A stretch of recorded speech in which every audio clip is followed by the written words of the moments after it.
I don't even know why these people are here, and they are being violent. And they've said they are officers of the DCI. And then now here I am connecting dots. Hii ni abduction. Hey Manzi, now that it seems like abduction is almost becoming a thing in Kenya, what are your rights as a potential abductee? Hiyo wakati alikuwa anaitwa we rasta, we ndo unatusumbua sana. He's the one who was asking on what grounds are you arresting us? Hii ni kazi ya kanjo. Mbona mnafanya kazi ya kanjo? So apparently most Kenyans don't know the rights of an arrested person or someone in police custody. So hii episode ni ya kutuchanua. I always tell policemen, don't tell me you're going to DCI headquarters. That is just part of interrogation. Which police station is it? Is it Kamukunji, the one you think is the worst police station in Kenya? Let's go there. Yeah, they think Kamukunji is a punishment. So anytime you see somebody being taken to Kamukunji, they assume that Kamukunji is, in police mind, is the worst, as the worst cell. Juu ya hiyo story, one of our guests for this episode is Denver Karubiu, one of the 4 Kenyans arrested on accusation of being part of the production of the Blood Parliament documentary by BBC. The documentary aired on BBC. Yes. Why didn't they arrest people from BBC? I'm asking the same question. No. Na pia tuko na Wakili Otieno Willis, a familiar face in the corridors of justice. In fact, there's a video of a policeman who was caught on camera, directly aiming to shoot a civilian, and the gentleman died in 2008.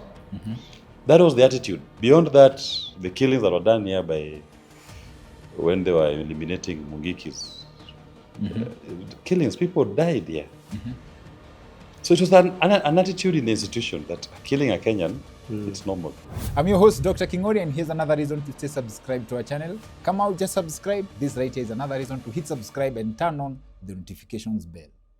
Hey wadau, a quick word kabla tuendelee na show. We can all agree, sisi wote tunapenda story ya investment. In fact, that's why we congregate here every week, and we can all agree that when it comes to investment, land kwa portfolio inakuwa among the top best investments you can make. If that falls in your alley of investments, please consider checking out the offers that Petmol Shelters Limited. If you are looking for land for speculation purposes, they have a deal for you. If you're looking for land to buy and build immediately, they have a deal for you. Kama budget yako inacheza between 350,000 to 2.5 million, Petmol Shelters have something for you. Unapiga due diligence yako, unapata title deed yako iko ready, na even better, the motto ya Petmol Shelters Limited ni shamba bila pressure. Na hiyo bila pressure inakuja na different angles, including flexible payment plan. A flexible payment plan inamaanisha shamba kama ya 350k ukiwa na flexible payment plan ya up to 10 months, inamaanisha on a budget ya 35,000 per month, after 10 months uko na title deed yako ready. Petmol Shelters Limited wako na sites visit kila siku, so you can pop up at their office pale Eureka Towers, Kikuyu Town. You can also get in touch pia na Petmol Shelters Limited through the numbers on your screen ndio ujue the latest deals wako nazo ni gani na ni bei gani na budget yako inafitu wapi. Willis, I was very happy when we got you, like when ulikubali kukam show. Asante sana for making time for us. Asante sana Denver Karubiu. That's a long name bana, because I know him by one name. So the first thing that came to mind when ulisema yes you're coming, nikajiambia I'll ask a question I've asked myself for the longest time, and I know most people do. When I watch a movie, I reference movies a lot. The lawyers were US, let me say US, Canada, ama England. When they walk in, the police start shaking. Alafu anasema, what are you charging my client with? We are going away, we are walking out. Twende. Na client anatoka, hauogopi hata polisi. I'm like, kwani Kenyan lawyers? Hiyo haikuwa kwa syllabus. Did you guys hamkusoma hiyo? Do you know the interesting thing with the policemen? Yes. Is meet them in court. Many times I tell them, you will shout all you want at the police station, but all this ends up at a forum where you have no right of audience. Utanyamaza kimya. And they keep quiet because they have no right of audience. The only thing that happens is, by the time someone is presented to court as an arrested person, he is in the custody of the police, who when they bring him to court, he is handed over to the custody of the court. Okay. So it is the court that has to order your release. Once you go to court, by the way, you don't belong to the police. Even those policemen who are in court are not under the usual police. Those are now called court orderlies. So even when they take you to the basement cells, those cells belong to the courts. That's where you're being held. And many a times I've had to chase away policemen from who are not court orderlies. When they try to exercise police powers inside the court precinct, I tell them, no, get out. Kazi yako ilisha when the person is arraigned. Because now is the property of the courts for a criminal trial to begin. So in short, kila mtu aweke kwao. Kila mtu aweke kwao. Kotini sasa ni yetu. Na hapo ni wakili anapambana na DPP, who is also a lawyer. The policemen don't have a right of audience. If they want to say anything, wanapitia DPP to say, unless they are asked direct question. But they are always very timid when they come to court. They are only kiburi when they are out here harassing Kenyans. Meet them in court. In fact, next time you come to court, just focus the cameras on the arresting officers. You'll see how timid they are. And but wakitoka nje wako hivyo because like the rules don't apply to them, like the rules of respecting rights. No, the rules apply to them. What we have in Kenya is a bad culture. A bad culture of disregard of our constitution. The first thing that we must all appreciate is we are all a nation of the rule of law. And the constitution is our basic document. And in our constitution, we have Article 49, which gives every arrested person rights. When you are arrested, you don't lose your other rights. And you have a right to be informed in a language you understand of the reason of arrest. You have a right to freedom from torture or inhumane or degrading treatment. You can't be tortured. A policeman cannot beat you. Even if he slaps you, that's an offense. You can lodge a charge against him, or you can even sue him for violation of your right to freedom from torture. And the policemen who've been sued for torturing some inmates. If a policeman slaps you, you can take up now this as a fresh case. This is a fresh case, independent. Who are you going to report him to? You are going to report him. Number one, report him to a police station. Get an OB number. If they refuse to register it, report to IPOA. If they refuse, if I just write a letter, then you take it to court. Sue him sue him for assault. You can also sue him for violation of your right to freedom from torture. And you'll get compensation. And we should be seeing many suits filed against policemen who brutalize Kenyans in the course of arrests. They don't have a right to assault anybody during an arrest. The only permissible force they're allowed to use is to use reasonable force when there is a threat to them or the person was trying to escape. Then they can apply force to restrain you. And must be reasonable force that can be explained in the circumstances. But a policeman walks in here and just slaps you, then pins you to the ground and arrests you. No, that is not an arrest. That is torture. Okay. And they are individually culpable when they do that. And most Kenyans know Kenyan police officers don't respond very well to the statement, yeah, I know my rights. In fact, they escalate things. In fact, that is one thing we should keep telling them. Because when you tell them, I know my rights, what you're doing is you're taking away power from them. Because they know the rights, even them, they know the rights of an arrested person in the Constitution. They know what the standing orders of the police provide, how to handle a suspect when he's arrested. They know that. So when you tell them you know your rights, to them they read it as you're now challenging how they are exercising their arresting powers, which we need to do. If somebody is being arrested and I say, yes, I'm submitted, tell me which police station I'm reporting to, we go. You want me to get into a vehicle? Twende. And many times, you'll actually notice that when policemen go out to arrest, in many occasions, the offenses for which you're arrested don't even require an arrest in the first place. Summons will do. Okay. Many times, some policemen just call you on the phone. Can you come to this police station? We've received a complaint against you. And you go. They tell you, take your statement. They say, we received this complaint. We want to arrest you. And they book you in. Okay. But there's an emerging trend now of Subaru boys who want to show Kenyans kifua. They want to show us force. That they want dramatic, come to an innocent young man, grab him, slap him, ruffle him up, bundle him in a Subaru, take him to a police station. DCI is acting as if they even have powers to hold anybody in a detention. They don't. A DCI officer, if you're arrested, they have to book you in a police station.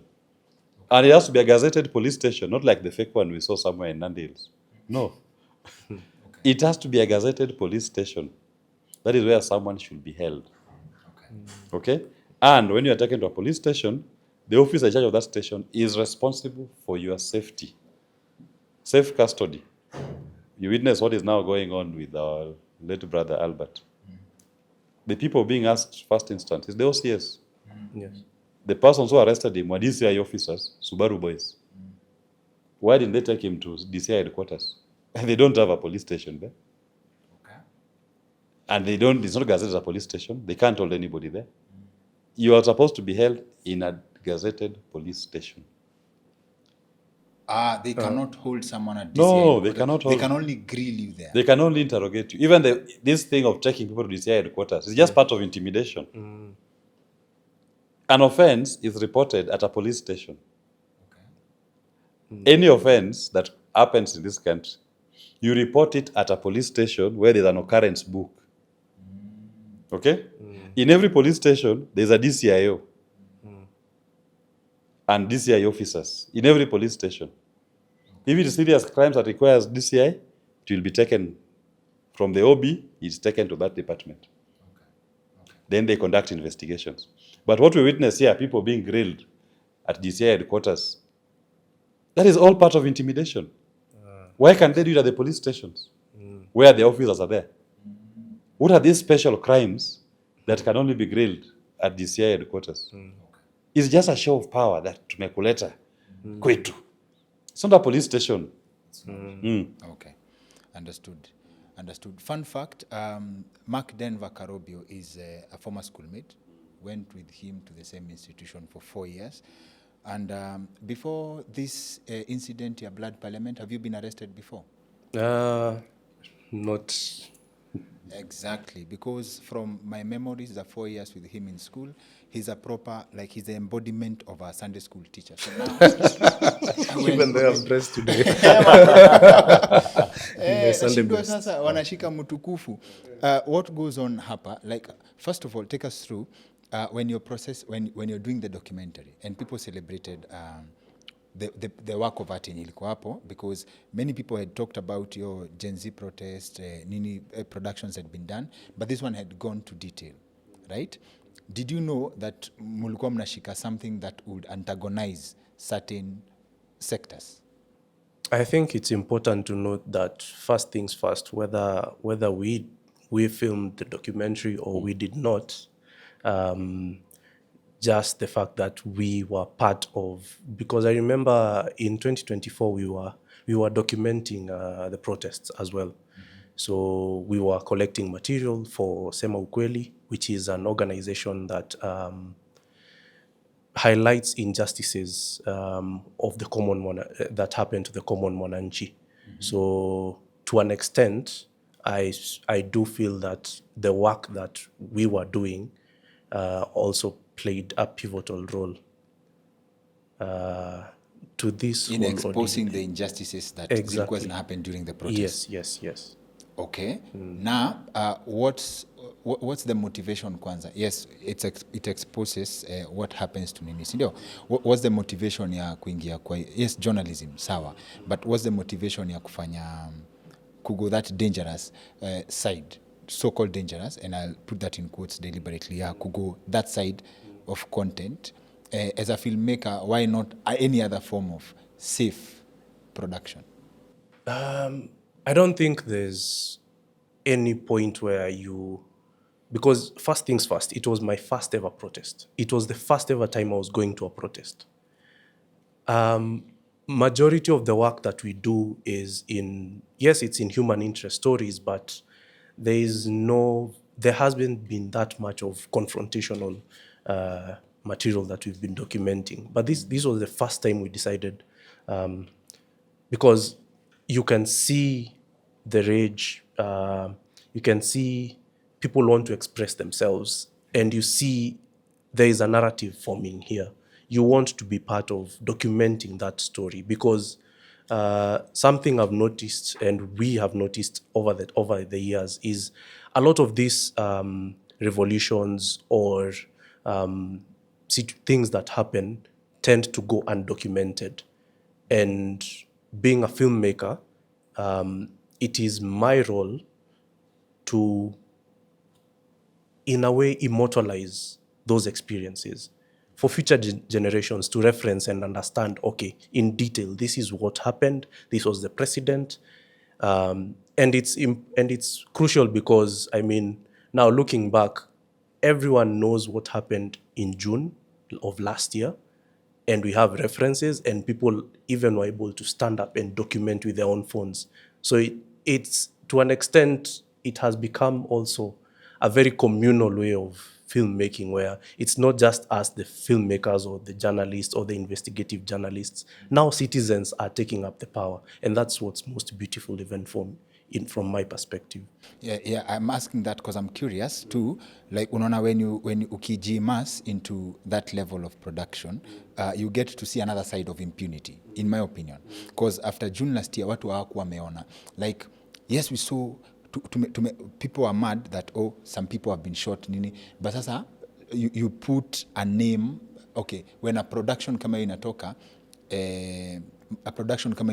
inaonesha, by the way, these were human beings, these were people, this is their story, right? And this is who did it, sindio? So it puts an image to that. So kuna ile ya, sawa, tume let go, your story imeisha, but by the way, we didn't get to see the story of what really happened. So kuna hiyo motivation ya, by the way, wase amjui what really happened, you understand? Na kuna ile ya, hiyo documenting. That's where curiosity yangu ilikuwa inakuja ya, is there, kama motivation, there's something you saw that people did not pay attention to, that we want to put much detail into.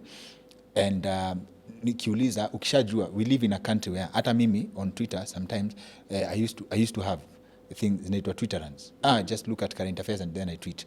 Alafu naona watu wanasema, utakujiwa, like, why you understand? So we live in a place where, would you rather do safe, yeah? By the way, this is my opinion. I live in this country, this is affecting me, I want to say this, you understand? So in the process of doing that, ukiangalia, nimepiga hii picha, and these are dangerous people, right? Do I need to tell people about the dangerous things happening at my expense? You know, what my opinion changes. In 2012, I attended a seminar or a conference that Boniface Mwangi was in. And he says something, as a journalist, the incentive to go hard and expose something that's happening is not there, because utaenda expose and then they do a small piece about you. Next week, Kenyans have moved on, right? Do you get to feel this experience? Like mmeshikwa, yes, people made noise, right? But you're still dealing with your case. You don't know what you've been charged with. But sasa we are dealing, yani syllabus inaenda haraka. Mambo zinaendelea. It's easy ukue forgotten. Sasa ubaki, ulikuwa umesema mulitu expose. And then, you understand? Do you go through this internally? Every single day, I think, but it got to a point, and that was way back, like the second protest I went to in June, is when I realized, because I was, for me personally, I was juggling between client work in the corporate space and closing out Tuesdays and Thursdays to document protests.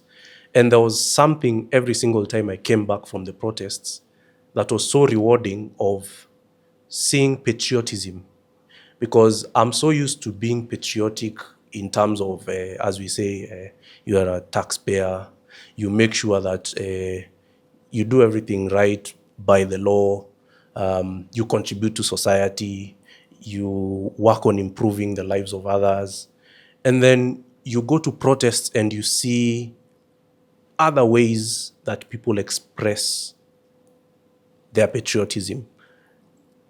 And it changed me. It transformed me. Because then you start to see why we need to speak out. I think in a WhatsApp group, there's someone from high school who said, "Hey, this guy, I know him. He was the most timid person. Inafikaje anaonekana huku."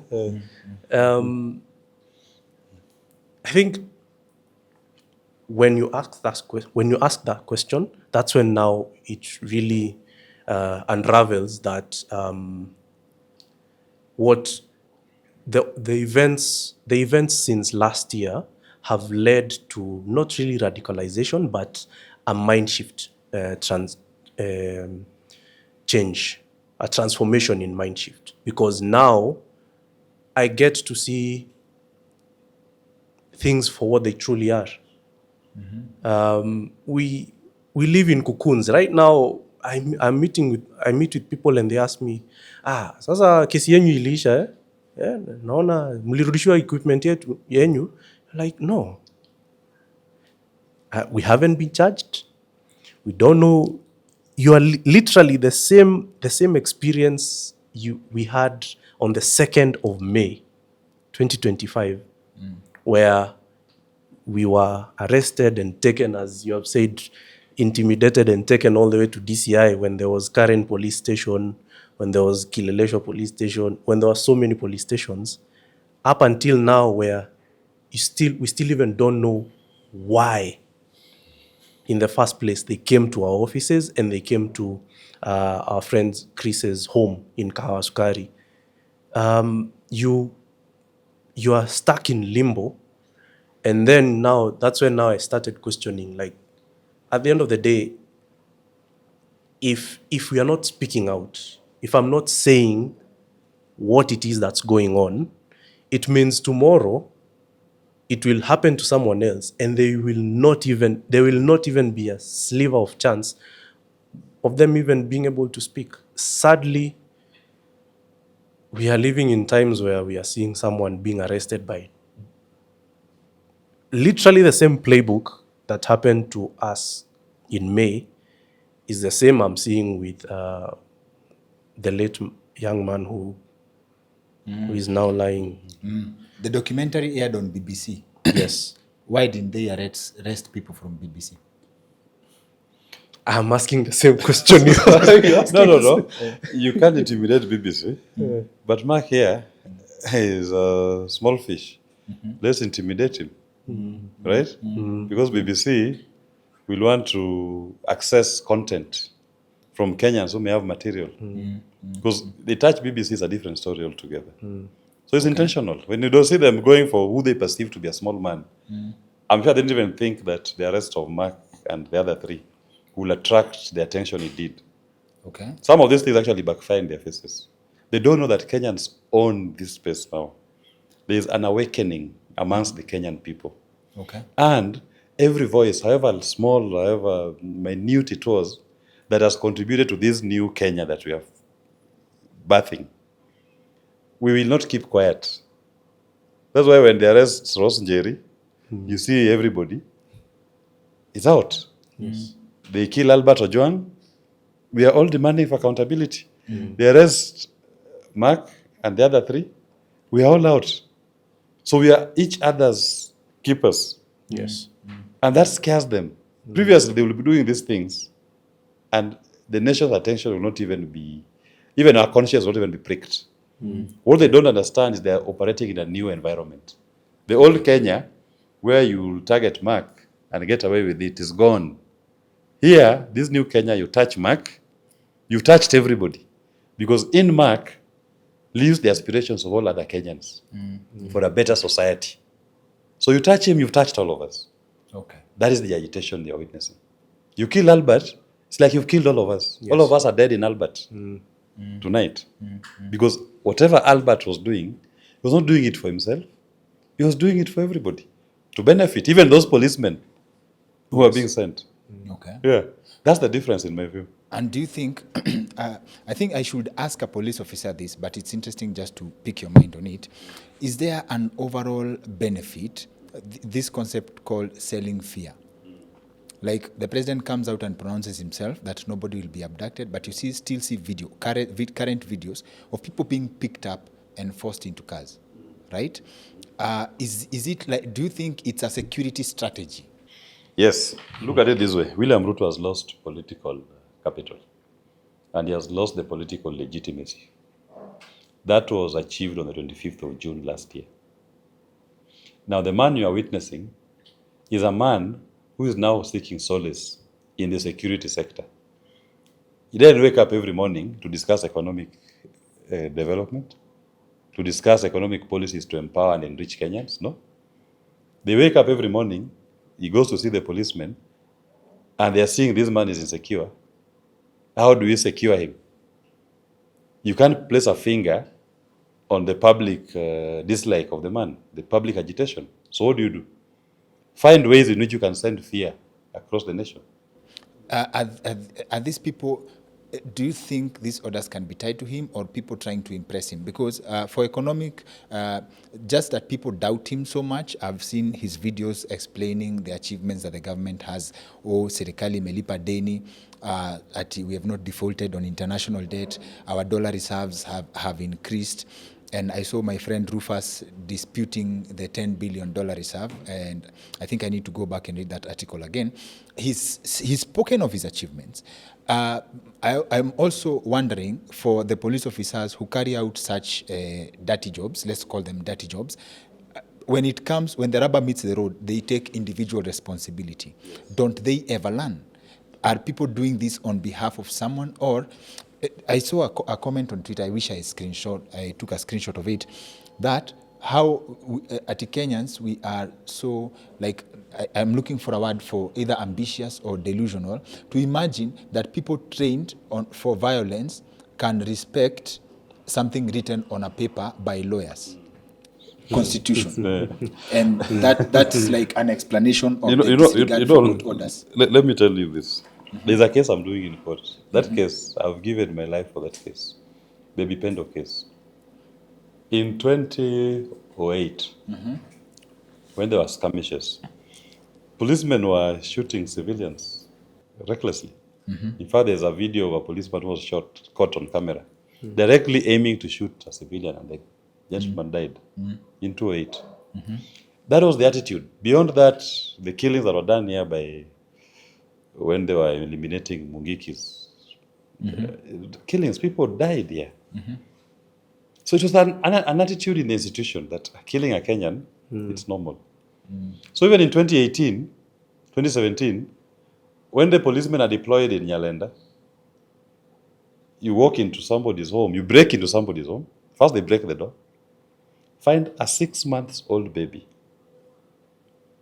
in her mother's, held by the mother, in bed.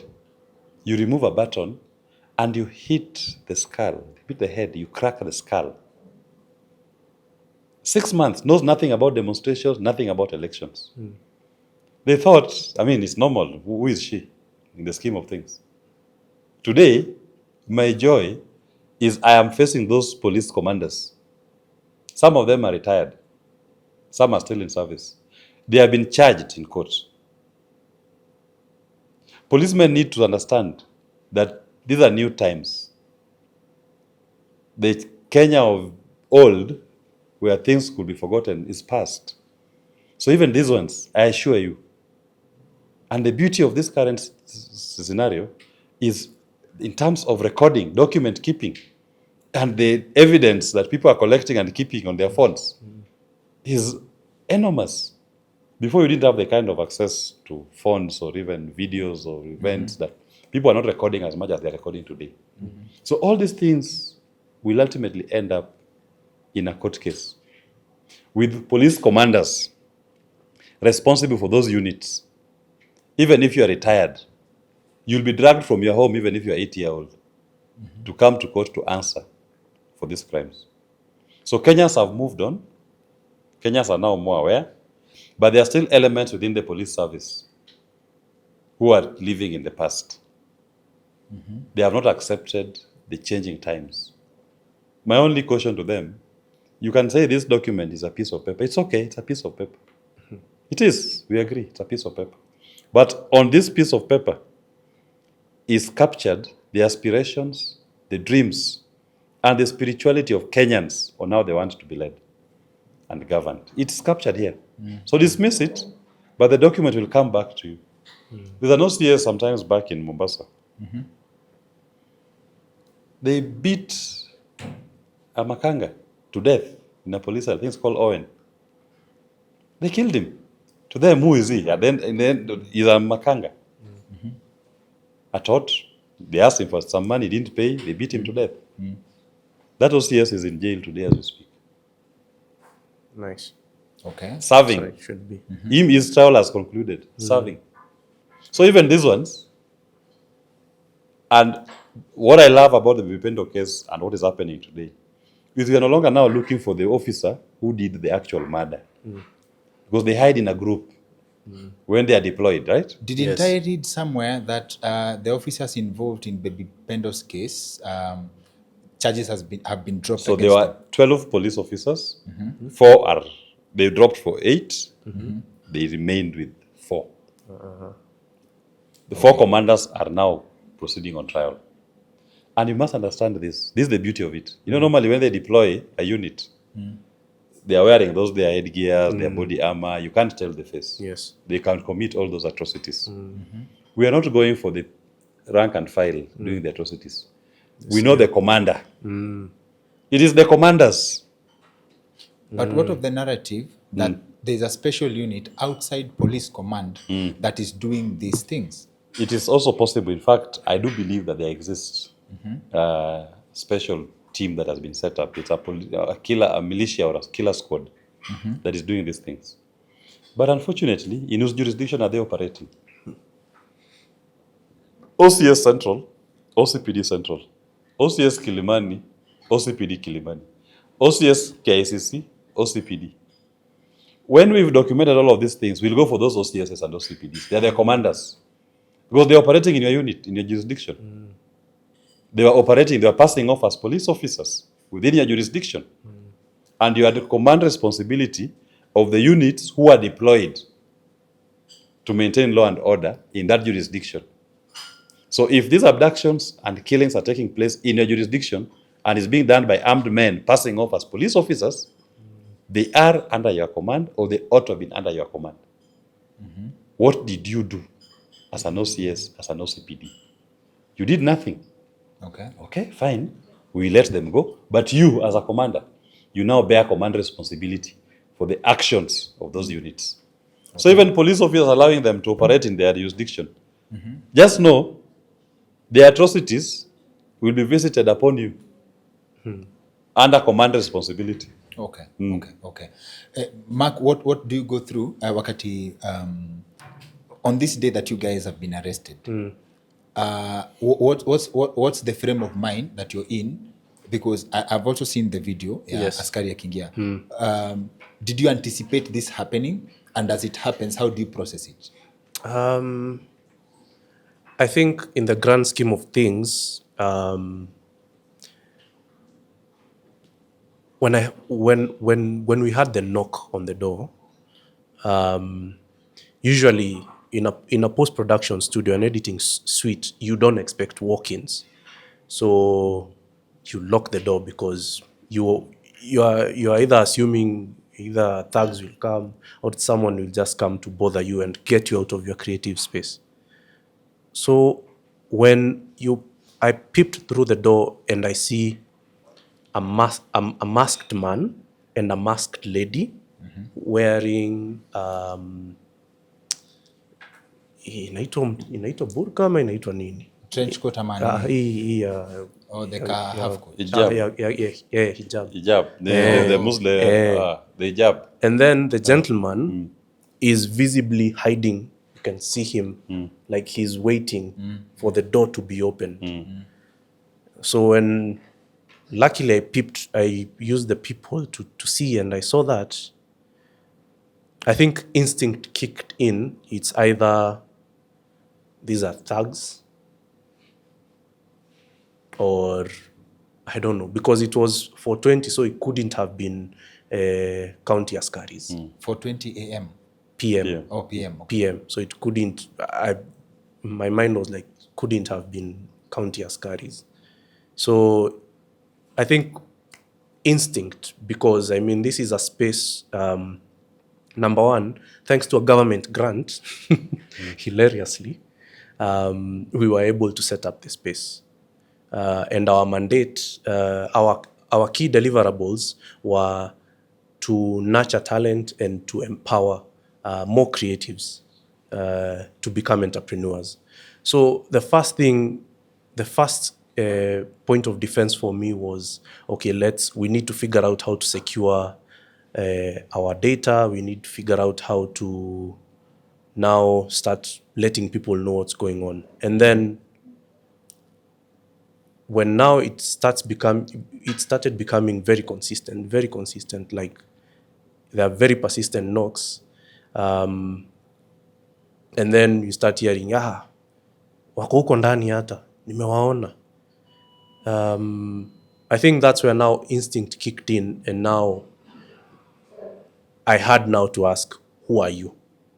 Because now you want to know, okay, all that happened in a split second.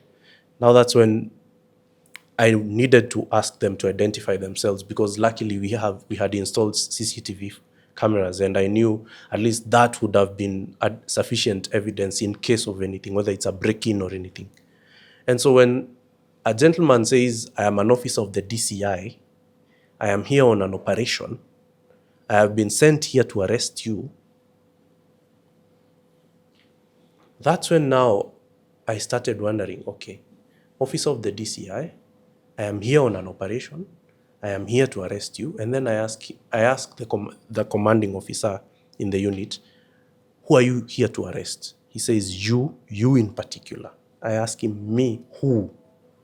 He says, I know who you are. I have your photos. I know your name. I asked him, told him, I can't open the door for someone I don't know. Identify yourself. So you are chatting through the door? Through the window now. Okay.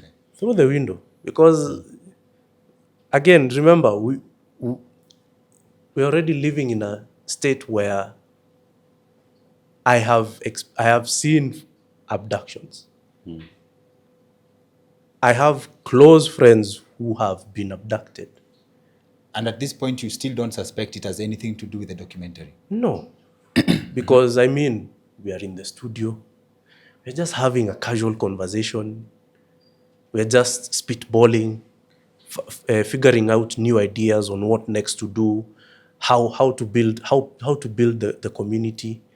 So literally, we are conversing on how to work on nation building. Yes. And then here is someone interrupting you, saying, I'm here to arrest you. And then, have you ever sat down unajiuliza, what is it that I have done wrong so far that a unit, because I had already seen there are 4 people, a unit of 4 people is here. And then they are saying, for me in particular. So I think just instinct kicks in, and I realized we needed to keep calm.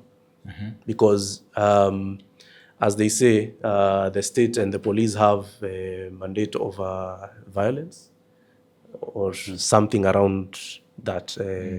Monopoly of violence. Yeah, monopoly of violence, exactly. Thank you. So I knew the best way is to keep calm, because number one, I am a non-violent human. So even the reason for us opening the door for them was because now it had started escalating, where someone is kicking the door and saying, we have the machinery to be able to open this door and get in, because now you are resisting an arrest. And they've already kicked the door one time. Yeah. Or katikati ya conversation. For your conversation, open the door, you're becoming problematic. Fungua hii mlango, then kicks the door. Like, hey, boss, tulia sasa. Because now you start to realize if the point of contact will be, I open this door forcefully, and now I am going to start asking you questions, nothing will be polite. I love myself. I don't even know why these people are here, and they are being violent, and they've said they're officers of the DCI. And then now here I am connecting dots. Hii ni abduction. So at that point, we are all trying to figure out, okay, how can I at least hide our devices? Who can we reach out to? So by the time I'm opening the door and they walk in, the first thing I notice is the lady walks in, checks, and then walks out. And now naachwa sasa mandume wanaanza kuingia. Even the team leader calls and says, kuja somewhere, it's number 11, come, wako hapa ndani. And that's where now immediately interrogation starts without even anything, just, so who are you? How many are you? Come here. Where are your phones? Put them here. How many are you? So you said you are 4 guys. So there were 3 of us in the studio at Karen. And then consequently, because this guy said, this is an operation. At that point, we didn't know a friend of ours who is a music producer had 8 DCI officers coming into their family home, barging in, and also subsequently saying, when his dad was asking the DCI officers, why are you arresting my son? The officers are telling the dad, you ask your son what he's done, he knows. Anajua kile amefanya. Muulize. Okay. So all that is happening consequently. Or when you say the police walks on 3 of you and asks, how many are you? I was like, kwani they can't count. Is that and then they go pick your friend, so you are being interrogated. Yes. They haven't told you where you're going, what this is about, bado. No, they start with the wapi license, wapi permits. So immediately we start asking questions, and I'm so glad they came to arrest us when it was 3 of us, because they ask a question, they are met with 3 different ways the question can be answered. So Brian, my business partner, asks them, why are you interested in permits, in licenses? Nyinyi hiyo si kazi ya kanjo?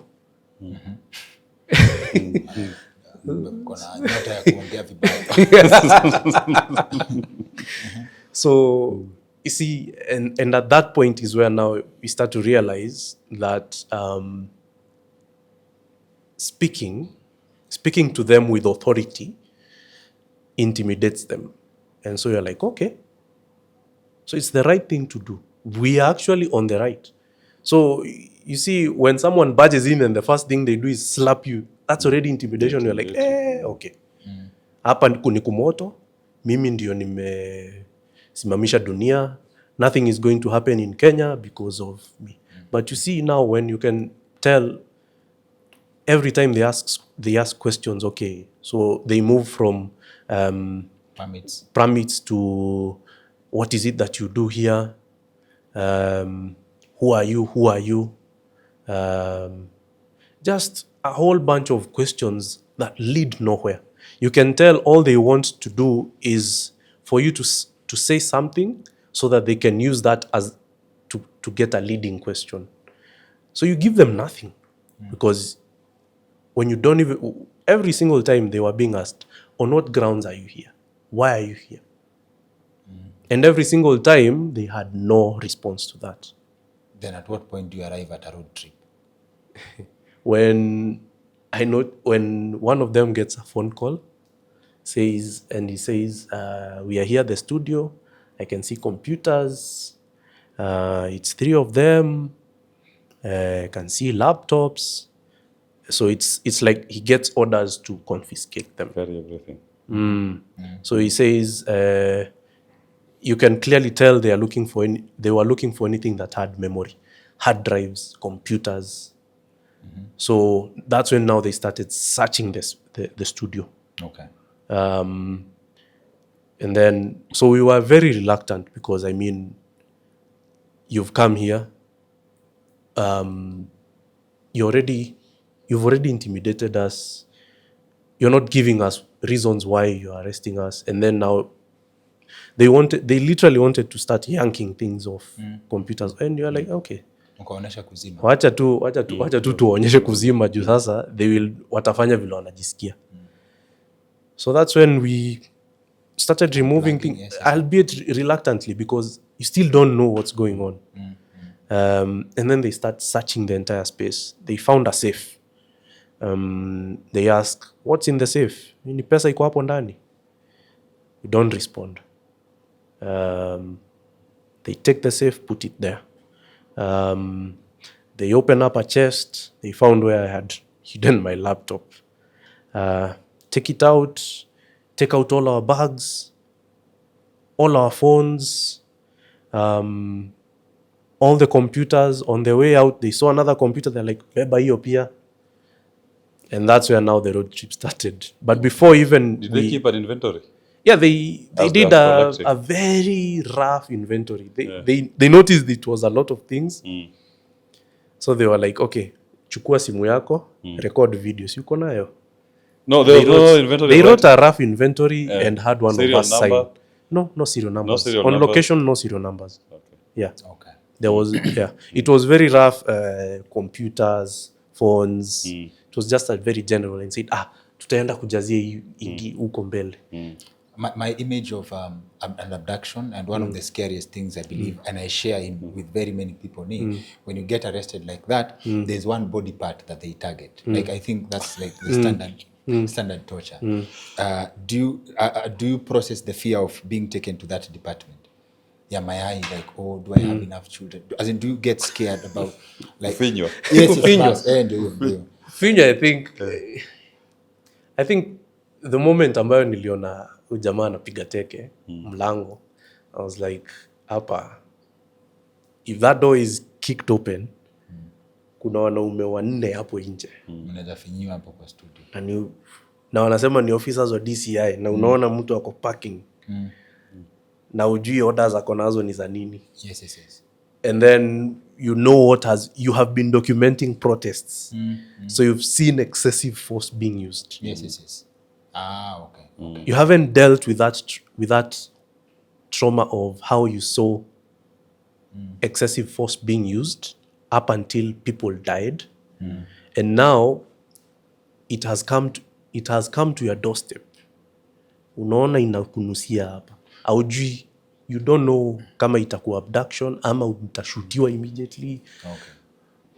Okay. Before I come back to Willis, the documentary is so detailed that you actually, and I think the depth of that documentary is in the detail. Like, I think it captured people by how detailed it was in covering the protest. In fact, you see someone, you mark ameonekana hapa, this is the last time they are alive. Like, these are the final moments of this person kwa hii dunia, and then after that and I think for their families that gives them, by the way, what were their last moments like? You understand? Yes. And that is captured in documentary format. Ukisema you have seen brute force, you saw that. Yes. When covering the protest. Yes. But also to add on that is the one thing that I have seen since last year transform is the power of citizen journalism. I say that because nowadays, every single time an atrocity is happening to someone, people are not just observing. People take out their phones, they see an injustice, and they record it. Which now brings another debate. When someone posts an abduction, I see comments down there, na munaangalia tu. So it's enough to just record for future reference. It's a good start. Yes. It's a good start. It's a good start that you are recording. It's a good start. So now, this is me looking for an excuse. We have another classmate who helped actually set this up. Anaitwa Davis Morara. He's a lawyer. So I'm looking for an excuse to hang out with him more. So should you have been in that setup when the police came, what changes with you there? With the presence of a lawyer there, one thing I normally try to do when they come in those that force. You try to force them to start obeying the law. In fact, they get very uncomfortable the moment they realize there's a lawyer present. So at that point, if you can get them to starting with, okay, you're here, where's the warrant of arrest? You don't have, okay. Search warrant, you don't have. But you're now using force to conduct your search. Okay, fine then. Take an inventory. And when they finish, you write on the inventory, search conducted without a warrant or a search warrant. So you write it. Okay. Because then I'm laying a basis for future reference. When we go to court, we'll say, what you've brought here, you just confirmed that indeed what you did was an illegality from the beginning. Okay. Then you insist, tell us which police station we are going to. Because I always tell policemen, don't tell me you're going to DCI headquarters. That is just part of interrogation. Which police station is it? Is it Kamukunji, the one you think is the worst police station in Kenya? Let's go there. Yeah, they think Kamukunji is a punishment. So anytime you see somebody being taken to Kamukunji, they assume that Kamukunji is, in police mind, is the worst, has the worst cells. But I don't think so. The officers in Kamukunji are trying. But DCI people think Kamukunji is the worst, then Pangani. Is it a 5-star now that I think Jimmy Wanjigi has been Jimmy Wanjigi has made a 5-star. It's now 5-star. It has reached mega When you see standards. anybody taken to Kamukunji, it's punishment. But the officers in Kamukunji, they are not even involved in the arrest. They are just chilling. They are brought to an inmate, record and keep in our custody. So you insist, where are we going? Then you follow them. As a lawyer, I always say, as much as possible, if you have the means, don't lose track of your client, especially when the process of search and arrest were not informed by a search warrant or a court order. Don't lose sight of your client. Don't lose sight of your Don't client. lose sight. Follow them. You follow the Subaru. You follow the Subaru. I've been on occasions where I'm number 2 in the convoy with and Subarus. that comes with an invoice. No. It comes with service. Okay. And we keep speed. They'll try to maneuver, try to push you off the road. But we've now known the city. We can keep up also. They try to push us back, we also push them back in. So don't lose sight of your client if you can.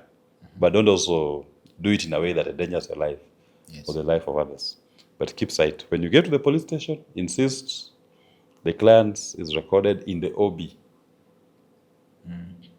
Because once the OB record is there, then you can even go to sleep. Tell us, we'll meet tomorrow. Are you going to admit him to cash bail? You can try and negotiate cash bail. But many times when you see them arresting someone without issuing summons, to them in their minds, they think it is punishment. Yeah, to them you are being punished. So what attitude I've adopted nowadays is, okay, fine, we'll meet tomorrow. There's no problem. Why? Because they have to wait for someone to give a directive for the person to be admitted to cash bail. You'll always find that most of the officers who are doing this, even those CS where the person has been admitted, they know nothing about the case. There's a faceless someone somewhere who is just making phone calls.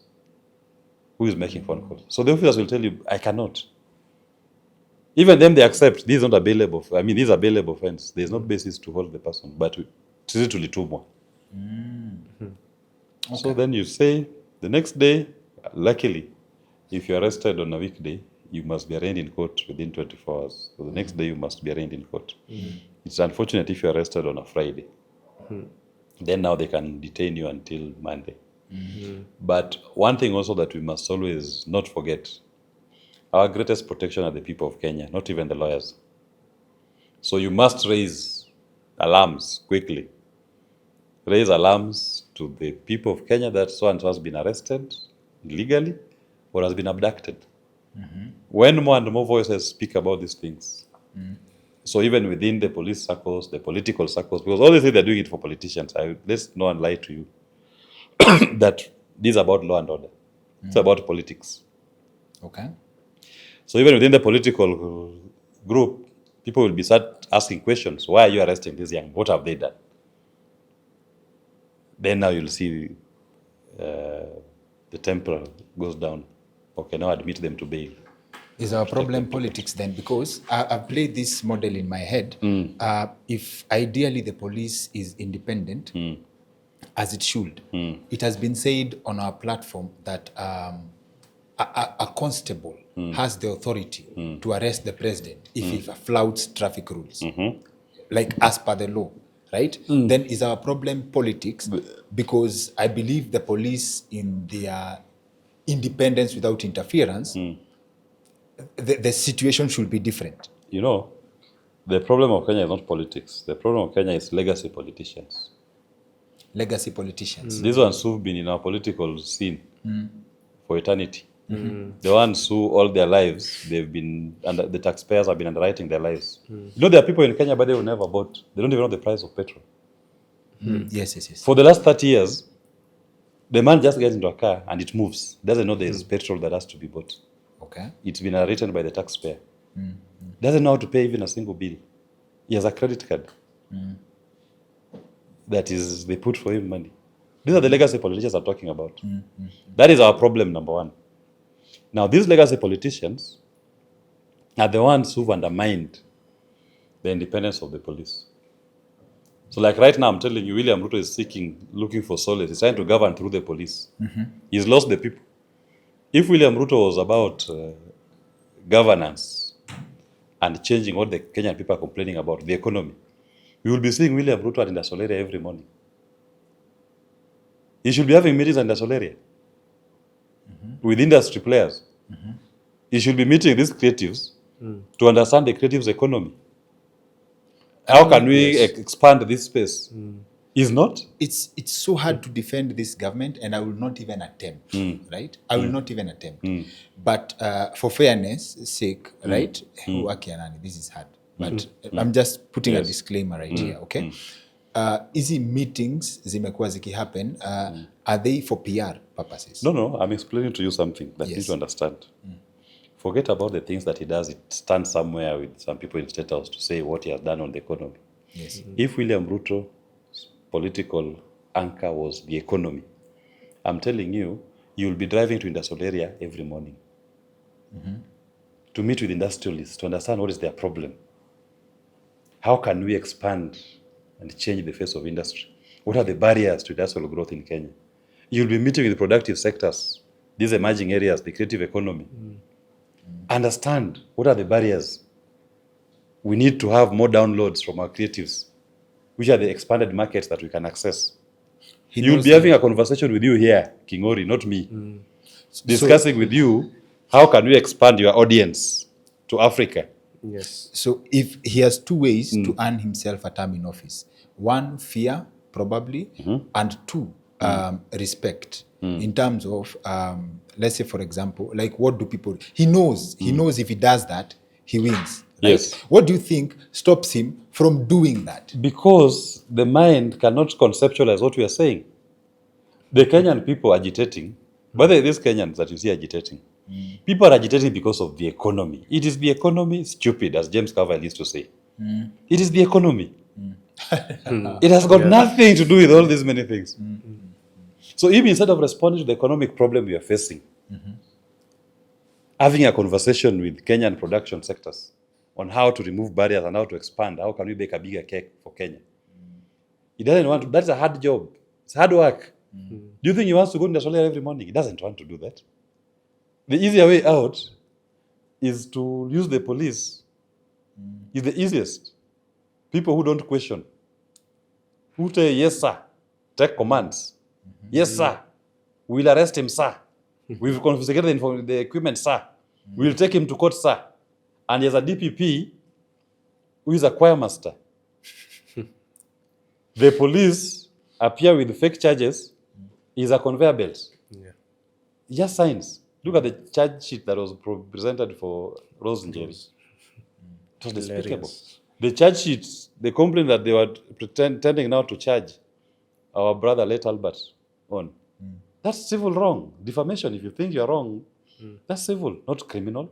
But on a normal day, DPP will be signing approved. Why? That is where Ruto finds comfort. Govern with people who will not question, who will just say, yes, sir. Yes, sir. Okay. But the hard work is to have a conversation with them, and they tell you, in our creative economy, these are our barriers. Number one, where are we paying for all these many licenses? Okay? Or you call With that this, here, I guess. with these many licenses that you have put for us here, and these taxes you want to enhance, you are killing creativity. We'll have less and less content being produced, less and less downloads. We propose that what we should do is this: remove these government barriers, reduce the taxes. With this, we are able to produce more. We are able to access larger audiences, even beyond Kenya. We want to target DRC. Tanzania here, they are still discovering online engagements. We want to target them. They are more than us in terms of population. We want to access Nigerian market with our creative content. What do we need to do? You get? That's hard work. You can't do it. Should be ambassador of Kenya. We should be. And let me lay something to you. Akianani, I'm so, I don't know how I even feel about myself, having watched how brilliant Tanzania's first president was, Julius Nyerere. Akianani, there's an interview on YouTube comparing Kenya to Tanzania in 1970. That's pure gold. Like when you listen to his ideas, I've always been, unaona ile unafikirianga because sasa sisi tuko like modern times, you think you know more than wale wasiwakita. Oh Lord, there's a brilliant man, okay? Yeah, hey, that's perfect visionary, okay?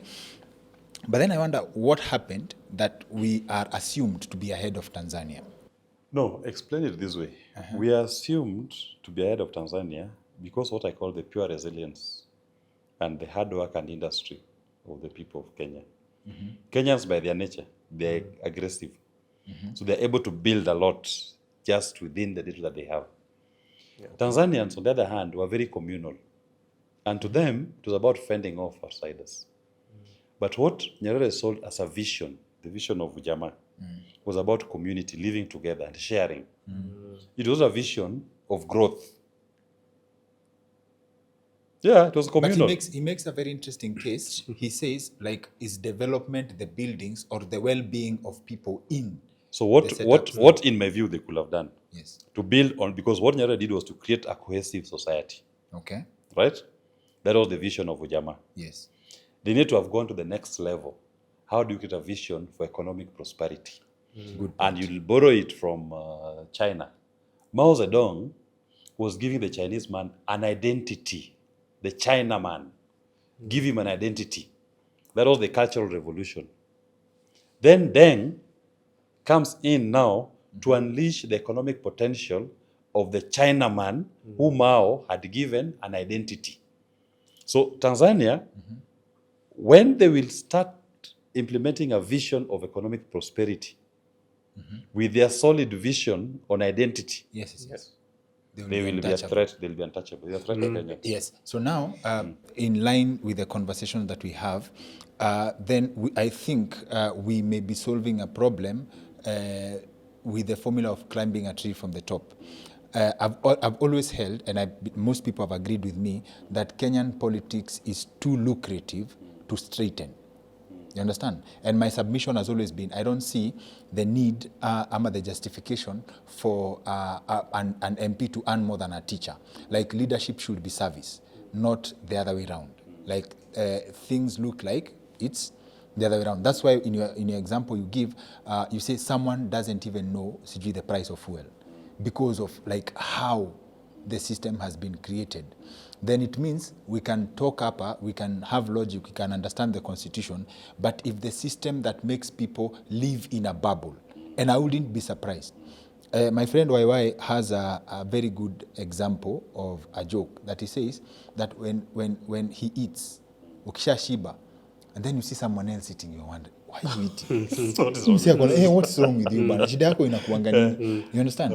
And that happens. So it's possible that as a human being, our political class live in a bubble that they don't understand what you mean by your suffering. Yeah. But if leadership was service-based and not as lucrative as it is, that someone gets paid for even going to work that you already get paid for in the name of sitting allowance. Mileage. Yes. If an MP's salary was to be standardized with that of a teacher, we would attract the right people to look for those jobs so that it becomes legislation. Does that make sense? Does that help us? I agree with you 100%. In fact, it's something that we shared in our Safina party platforms, where we are saying when you get into public office, it should be service, not reward.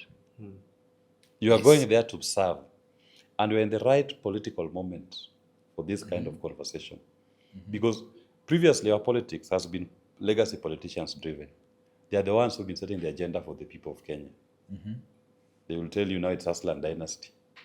Now it is Cousins. ICC. Now they're trying to set for you cousins. But you're not, in this new modern age, when they try to set cousins, for example, Kenyans are not taking cousins as ownership for them.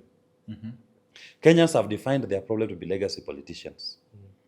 And the next election, Kings, I assure you, it will be Fagia Wote. Anybody who is holding a public office today will be in trouble with the people of Kenya. Now, if we carry on if we maintain that public mood, that rage that the Kenyan people have against legacy politics, this system that has oppressed them, then it's the best time for us to say, even in terms of those who are going in, you cannot earn more than this. We define it as parameter. Because you can't tell me somebody earns in salary alone 1 million, mileage allowance, they earn almost 2 million per month. You wonder where that car goes to every month, that fuel is 2 million. He earns sitting allowance of almost 500,000. Then he goes to a supermarket. And a teacher, JSS teacher who is earning 17,000, you want him to also shop in the same supermarket. What is that? And yet this JSS teacher is tasked with the responsibility of nurturing and building that inceptive mind of our future. You pay him dismally 17,000.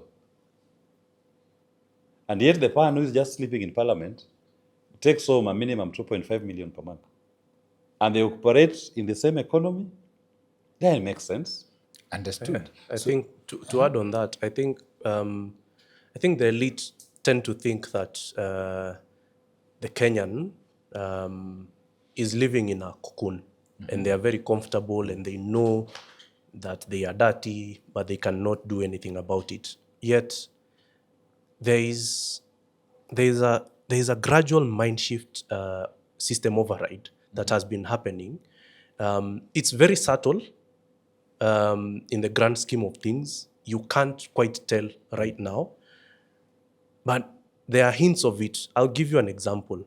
I think yesterday or the day before yesterday, in Machakos County, when the MCAs were fighting, kina Mama Mboga, the common mwananchi, came to the gate and said something around the lines of, if we brought you to this bill, to this house to fight, if all you are doing here is fighting, we will take you home right now. We will put ourselves in that house and we will start conducting business for our own selves. We can't be out here working to raise taxes, to raise revenue, so that we can finance you fighting. I think and that's just one example of how there is a mind shift change in every single Kenyan. It's very subtle. Okay. And the fruits, when the tree starts bearing fruit, you can't stop it. Okay. You know, Kings, I always say this, just allow me to say this even on this show. Where I draw my faith in is the June 25th. Because on June 25th, we saw Kenyans in numbers never seen before in the history of the earth. Across the entire country, irrespective of tribe, political party, age, come out to agitate for the common good in numbers never seen in the history of the earth in Nairobi and the rest of the country. No legacy politician, even when Kibaki was elected, the rainbow rallies couldn't match those numbers that were out in Nairobi. It tells you that, and that there was not a singular person that you could say had mobilized that force. There's nobody that can claim ownership that I'm the one who called people out, I'm the one who was leading this demo. Not a single person. Okay. So it tells you that, as he says, Mark says, that individually there's some awareness. There's something that is waking up in people's minds and hearts that we want to dedicate ourselves to the common good of all Kenyans. We are going to fight for that which benefits all of us. Okay. And these legacy politicians, if they don't watch out, they are now the oppressors. And how much, this is an unfair question, in terms of projection, of how much time it would take to reset the violence in the police, let's call it force, though it's supposed to be a service, right? Let me tell you what I believe in. This is something we discussed even in our party platforms. The police, you just need to get them out of politics. But President do you do Ruto made the same promise. I've and told you, commitment. William Ruto survives on the police. He cannot do anything different. This is what us we believe in. And Kenyans should start discussing this. As we believe that, number one, in our constitution, we've said police should be subject to civilian oversight. And police are organized in police stations, divisions. So you have every police division. Under the division, there are different stations. There's an OCPD in every division. Why should that OCPD be appointed by the president or by the National Police Service Commission that the president controls? The people in every police division should be able to elect their own OCPD. And it can be a policeman or a civilian. When people elect that OCPD, do you know what it means? He's accountable and answerable to who?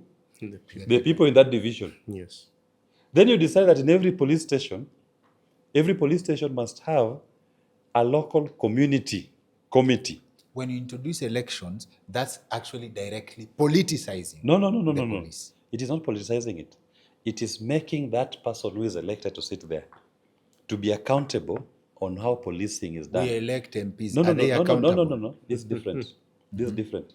MPs are elected, they go where? To Nairobi.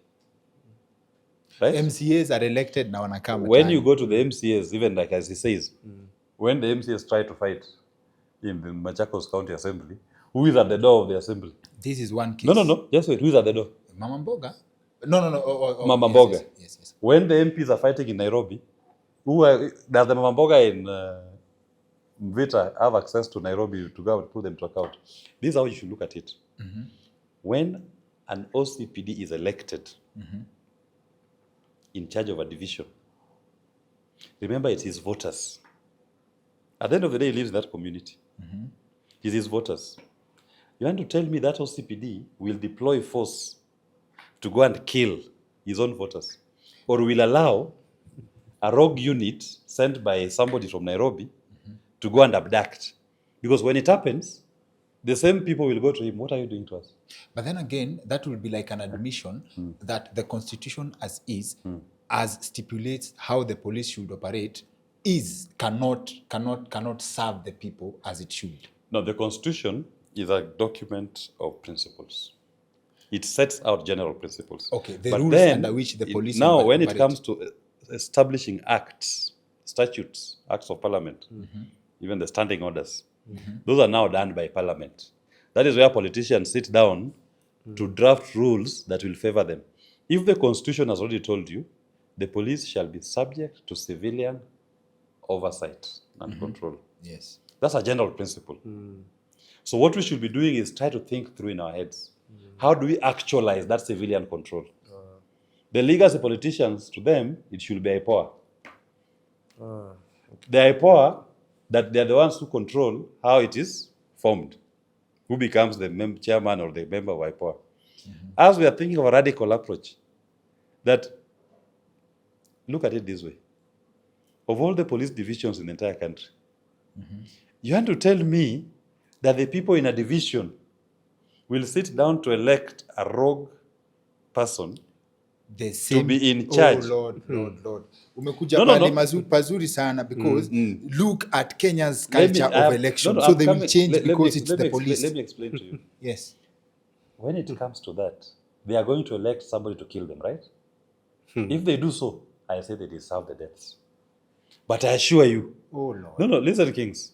I assure you, even that small man, that petty criminal in the locality, will elect someone who he hopes if he's caught, will guarantee him a fair process.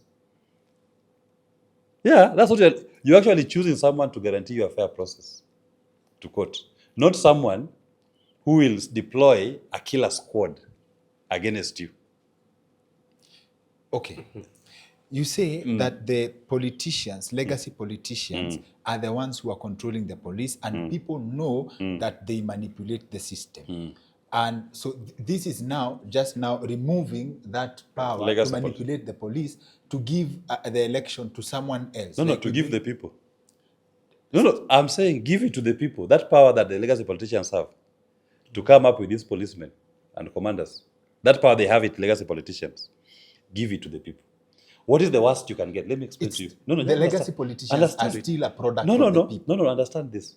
In the worst case scenario, the elected OCPD, in his worst case scenario, he'll be like the ones who are there anyway, right? That's what will be. He will do the same things that, just listen, that the politician appointed OCPD does. Yes. That is his worst case scenario. But what is potentially his best? Its best case scenario Is that we will because- be increasing elective positions. No. His campaign. best. They'll be answerable. Campaign Not a tukimaliza MCA campaign. tunaingia polisi sasa. Not a campaign. Not a campaign. It's a division election.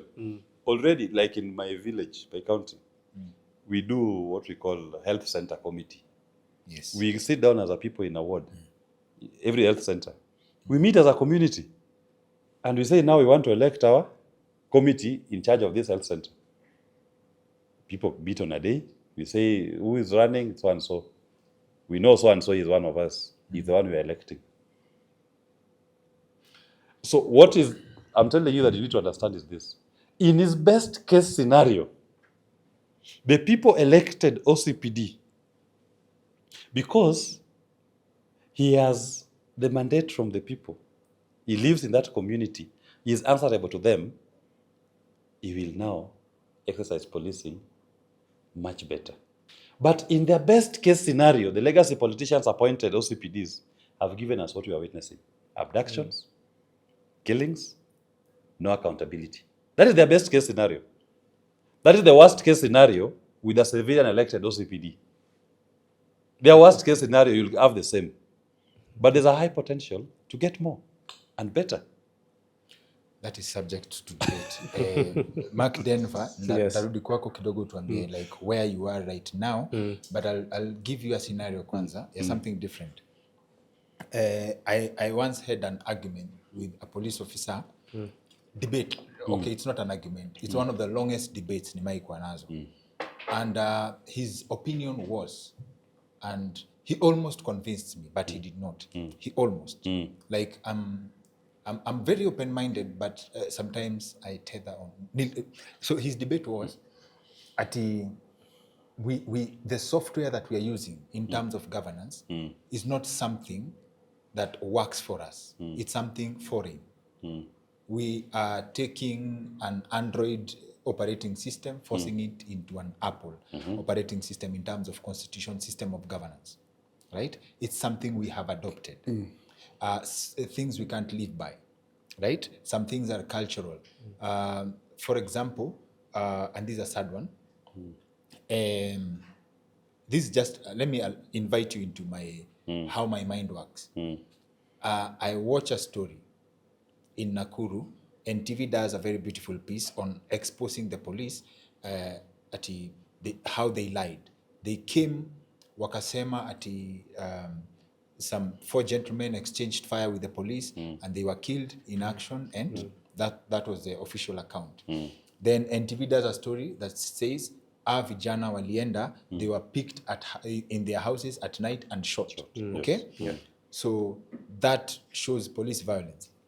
Then there's an extra layer. This is unverified. This is now a narrative I come across, and I can't form an opinion until I have independently verified that apparently these guys were suspects, in fact, with almost near certainty that they had stabbed some woman in that locality, and it was like a gang that was harassing people. So like this was the police version of doing that. There's evidence that killing people because of crime is not a deterrent measure.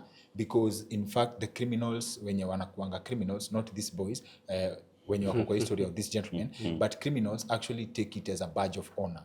Like, oh, niaje, siku yangu ikifika imefika. So it does not help, right? It goes deeper than that.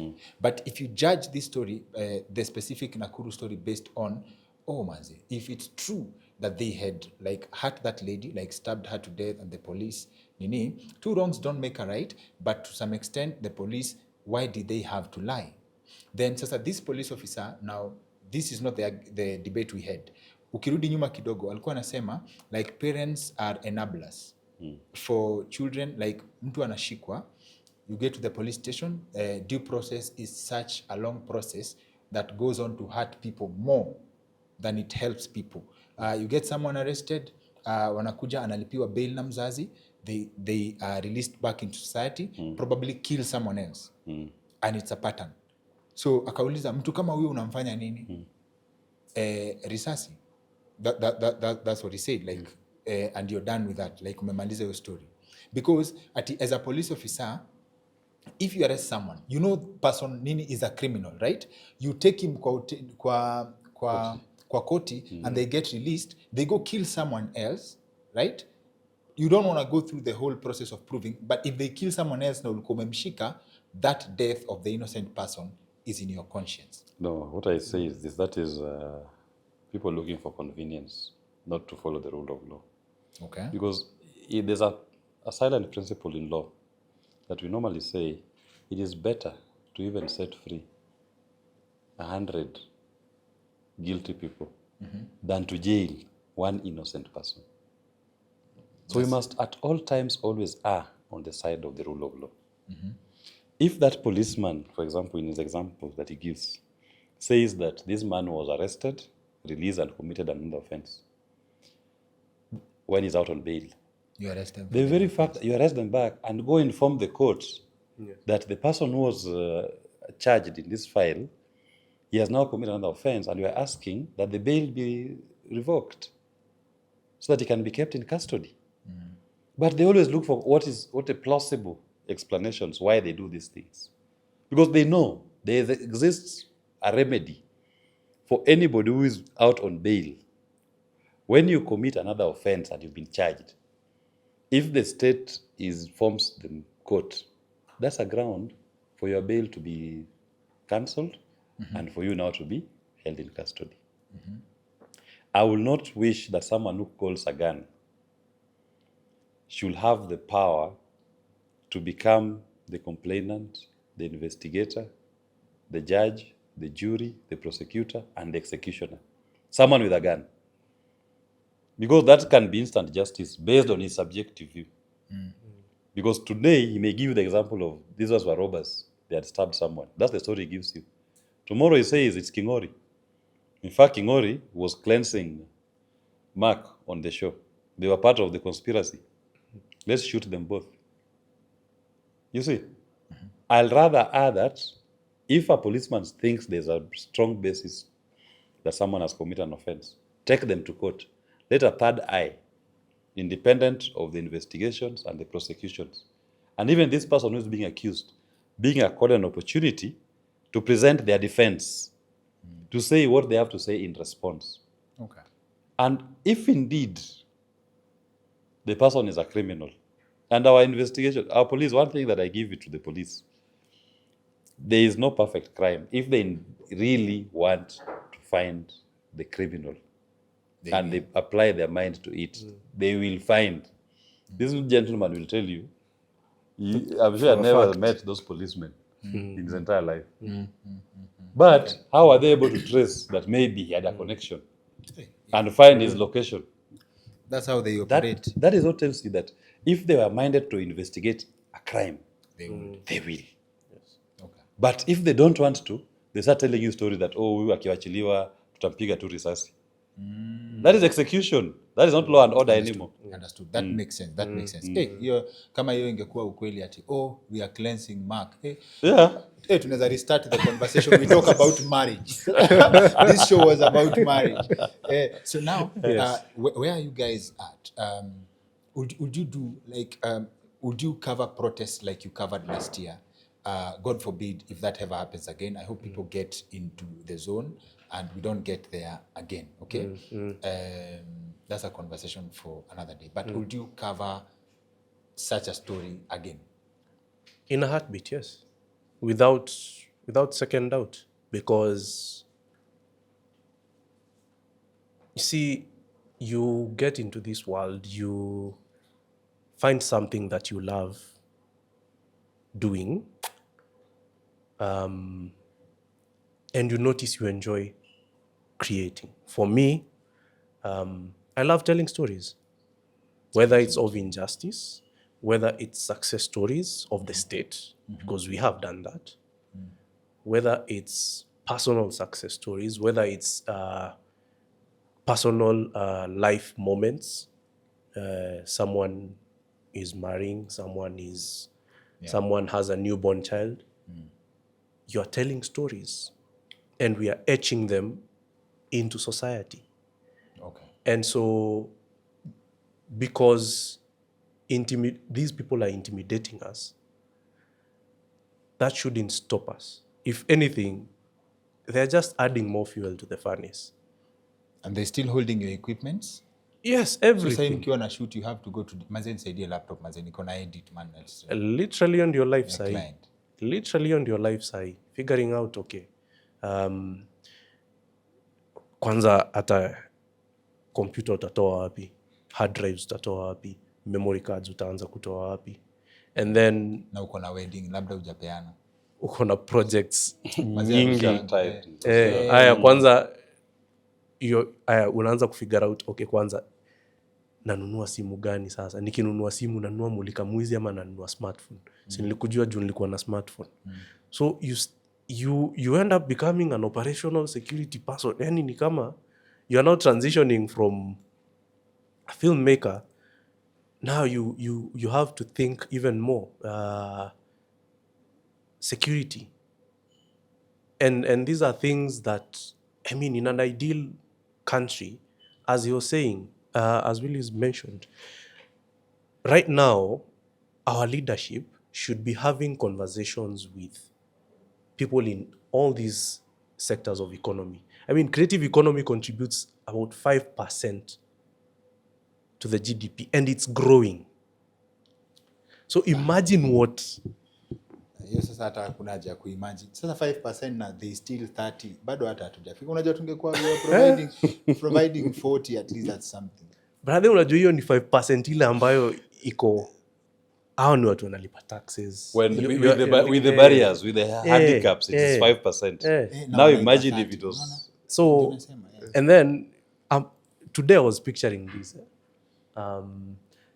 I started off as a solopreneur more than a decade ago, transitioned to doing kushikana na mabeshte, kufanya kazi, and then registering a limited company, and then realizing in a limited company, the government is a shareholder, 16% every month, 30% at the end of the year. And diligently, you go out, unatafuta job, unapata. Kama umelipo 1M, ama kama profits zako ni 1M mwisho wa mwaka, wewe jua 30% ya hiyo profits, 300k, ulipe gava. And you do it diligently. Why? Because you believe that the revenue you are raising is going for a greater good. Yes. I mean, angalia, you are able to have this conversation.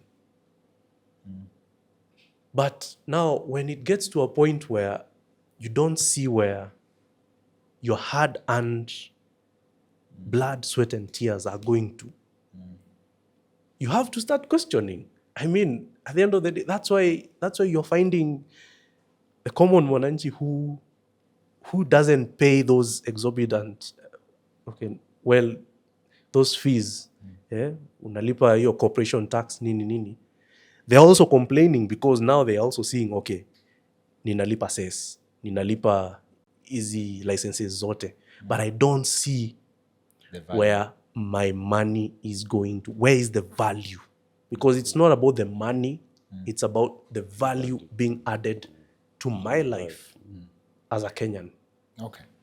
And that's the collective responsibility that now, in hindsight, I can see is going on, because people are like, okay, we need to see growth. I shouldn't be seeing growth in only the elite, in only the legacy politicians, as he said. Okay. There should be growth also in the mwananchi. Okay. Yes. Asante sana, and I wish you all the best. Thank you. All the success, in everything yenye unashika. And kwa business, if anyone akona business ya production to the level ya umeenda ulitrustiwa kufanya documentary for international organizations, good vibes, jobs za documentaries zinaweza come. Producer wiki make sure contact ya how you can reach Mark Denver and his team hapa. You know, the Subaru 4. We have clearly been labeled the BBC 4. Okay. BBC 4. Wakona sisi hapa kwa set, but we could only set up for Willis to represent the low side, and thank you, umefanya poa sana. Na Mark Denver, shout out to kila mtu mwenye mlini. Yes, shout out to Christopher Omae. Yes. Kukujiwa na Subaru 2 za Mambaru, kahawa shuge. Shout out to Nicholas Wambogo, who had randomly called me that evening kusema, neza come through to catch up 1-2 tuone what we can do. Kama collateral damage. Alikuwa amekam tu kupiga tu story na mimi. Ku brainstorm. Hata hajui kuedit. He's a filmmaker. Oh, wow. He's a filmmaker. Nicholas Wambogo is a renowned filmmaker. So alijaza quorum ya abduction. Alijaza quorum vizuri. Chris Omae na yeye ni music producer. We had been working with him on a couple of projects, so doing scoring for our original music together. And then my business partner Brian Adagala. Okay. Hiyo wakati alikuwa anaitwa we rasta, wewe ndio unatusumbua sana.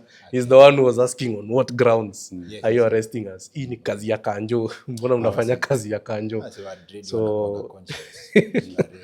So I think in amenyoa, by the way. Ni trauma. People clean up nicely.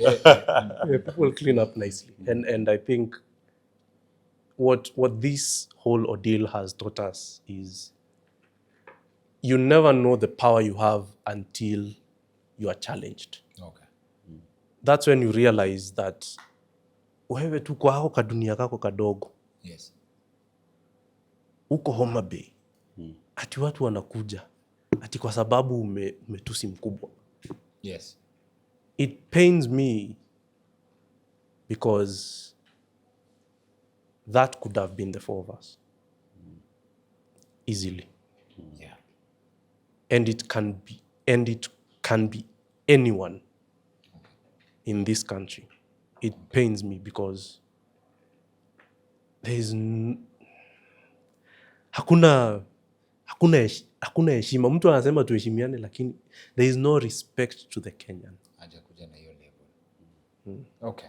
Yeah. Thank you, and I hope you never have to go through that again. And I wish you success. At least mko na Willis on your team.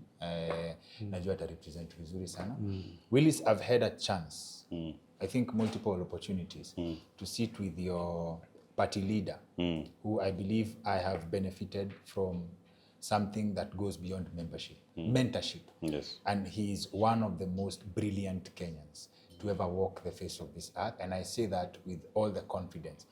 I've been exposed to information na ninajua I think I've pride nimesoma a few books, but anytime nilieka naye ama nimeeka naye, he has always surprised me when I think I know, kumbe I don't know. He's run for president, and I hope Kenyans can get a chance to see the brilliance of the person he is, kwa sababu wako associated na politics na stories zake ni different. Kama mimi hata sengine unaweza kuwa distracted. You can read X about him, but then you meet him and he's someone who understands the Kenyan economy. I hope Kenyans would give him a fair chance ya kumsikiza. Wajidecidie, waone kama he qualifies for. Kama sasa nilikuwa namwambia, if people would have gotten a chance, and I think that's why we invited him on the show, if people would have gotten a chance to listen to him ile unfiltered. There's an element anaingianga to listen to him unfiltered. It can change your life by just talking. But then mimi personally, mimi siogopangi kusema nasema, kuna guarantees naweza taka kujua kama why would he not be a Ruto case? Okay, he's smart and na I told him on camera, nikamwambia umefanya biz na gava, but at least you have explained to us how people are benefiting na wewe pia how you're benefiting, and he didn't shy away from that. He answered that question, but it goes beyond me as an individual, and I hope Kenyans get to experience his brilliance pia. And I wish you all the best kwa politics. So mimi nasema tu mimi nasimama na Wakenya. Nasimama na Wakenya. Also wakupate mahali makosa imefanyikia. Nitajipata huko. Hata umejua my brothers here. Ian, the young lawyer, I really love that young boy. Him is a young lawyer. He's just practicing. If there's anything happening to any Kenyan, Ian will always be the first on the scene. He will just call me, Willis, I need backup. Are you able to come? Bring some muscle. Yes. He's a lawyer. And he does it amejitolea. Okay. From the days of Mandamano. Yes. That is 2014. To date, even when these gentlemen were arrested, I was going for a function. Ian calls me, Willis, no, pass by here. We're having problems. Okay. And he follows up, he files the cases that to get them free. He just calls me, Willis, I need you to help me argue this, come and appear. So I like that spirit of watu kujitolea. And there are many lawyers who've done that. Okay. And they do it for free. And I believe in some of these cases, especially when it comes to atrocities like this, us as lawyers, we've made a commitment, we're doing it for the country. We're not doing it for money. When he was doing his documentary, and then he's arrested, he didn't plan to spend money. It's an inconvenience.